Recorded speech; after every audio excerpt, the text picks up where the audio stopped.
ప్రతి ఉదయం దేవుని వాగ్దానం అనే కార్యక్రమానికి ప్రేమతో మిమ్మల్ని ఆహ్వానిస్తుంటున్నాను. ఈ ఉదయకాల సమయంలో దేవుడు మన కొరకు ఏర్పాటు చేసినటువంటి వాక్య భాగము కీర్తనలు 95వ కీర్తన 7వ వచనాన్ని ధ్యానించుకుందాం.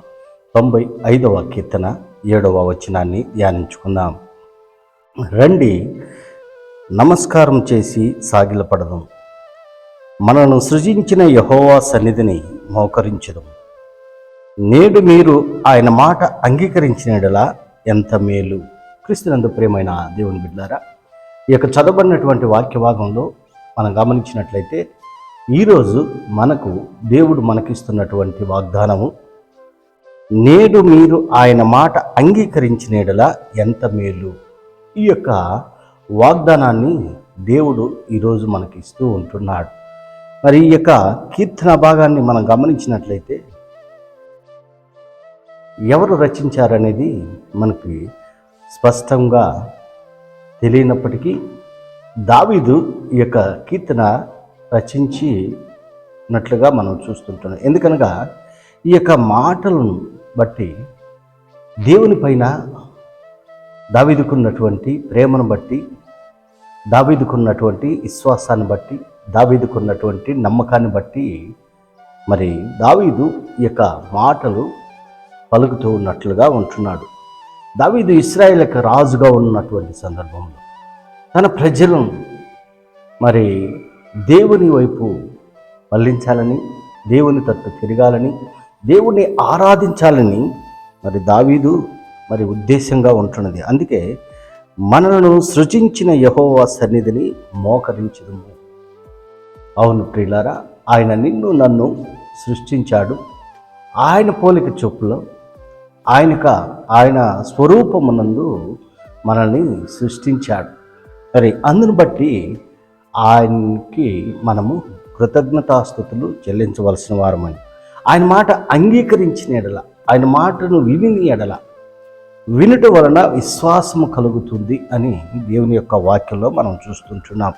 అందుకే మరి మొదటి వచనంలోనే మనం చూసినట్లయితే, రండి యెహోవాను గూర్చి ఉత్సాహధ్వని చేయుదు, మన రక్షణ దుర్గమును బట్టి సంతోషగానము చేయుదుము, కృతజ్ఞతాస్తుతులతో ఆయన సన్నిధికి వచ్చేదము, కీర్తనలు పాడుచు ఆయన పేరట సంతోషగానము చేయుదుము. యెహోవా మహాదేవుడు, దేవతలందరికీ పైన మహాత్మ్యము గల రాజు అని వర్ణిస్తూ ఉంటున్నారు. అవును ప్రియులారా, మరి దేవుడు చేసినటువంటి మేలును బట్టి, దేవుడు చేసినటువంటి అద్భుత కార్యాలను బట్టి, ఆశ్చర్య కార్యాలను బట్టి ఆయనకి కృతజ్ఞతాస్తుతులు చెల్లించవలసిన వారుగా ఉంటున్నాం.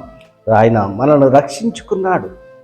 నశించిపోతున్నటువంటి మనల్ని ఆయన రక్షించుకుని ఉంటున్నాడు. ఎందుకనగా మరి మనం నశించిపోవట ఆయనకి ఇష్టం లేదు.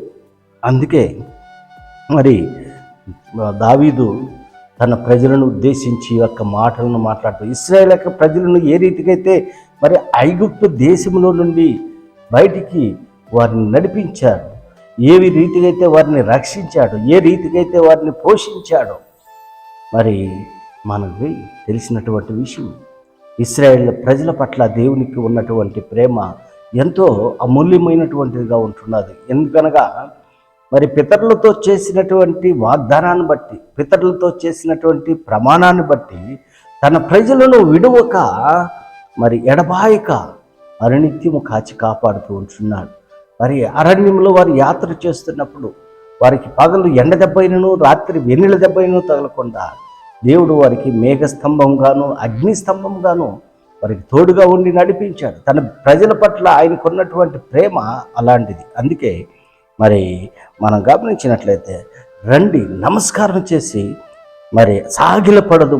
ఆయన చేసినటువంటి కార్యాలను బట్టి, ఆయన చేసినటువంటి అద్భుతాలను బట్టి, ఆయన చేసినటువంటి ఈ యొక్క మనల్ని సృష్టించినటువంటి సృష్టికర్తకు మనము సాగిలపడి ఆయన సన్నిధిలో మోకరించి, ఆయన సన్నిధిలో ప్రార్థించేటువంటి వారికి ఉండాలని మరి తన ప్రజలను ఉద్దేశించి ఏ రీతిగా అయితే దావీదు మాట్లాడుతూ ఉంటున్నాడో అదే రీతిగా దేవుడు నిన్ను నన్ను పిలుస్తూ ఉంటున్నాడు.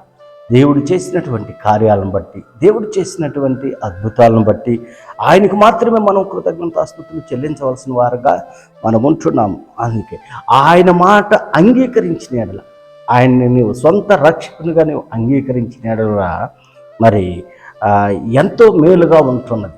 దేవుణ్ణి వెంబడిస్తే అది ఆశీర్వాదకరంగా ఉంటున్నది. ఆయన మాటలు వింటే దీవెనకరంగా ఉంటున్నది. ఆయన్ను వెంబడిస్తే మరి ధన్యకరంగా ఉంటున్నది. హనోకు దేవుణ్ణి వెంబడించాడు, దేవునితో నడిచాడు. అబ్రహాము ఈ రీతిగా చెప్పుకుంటూ పోతే అనేక మంది ఆయనతో నడిచారు, ఆయన మాట అంగీకరించారు, ఆయనతో సహవాసం చేసినప్పుడు ఎంతగానో ఆశీర్వదింపబడారు. ఆ రీతిగా నీవు ఆశీర్వదింపబడాలని నీవు ఆశపడుతూ ఉన్నట్లయితే ఆయన మాటలను అంగీకరించేటువంటి వారిగా నేను ఉండాలని కొద్ది మాటల ద్వారా నేను హెచ్చరిక చేస్తుంటున్నాను. దేవుడి యొక్క మాటలను మరెక్కువగా మనందరి జీవితాల్లో ఫలభరితంగాను మీకును మీ కుటుంబాలకు ఆశీర్వాదకరంగాను ఉండునుగాక. ఆమేన్.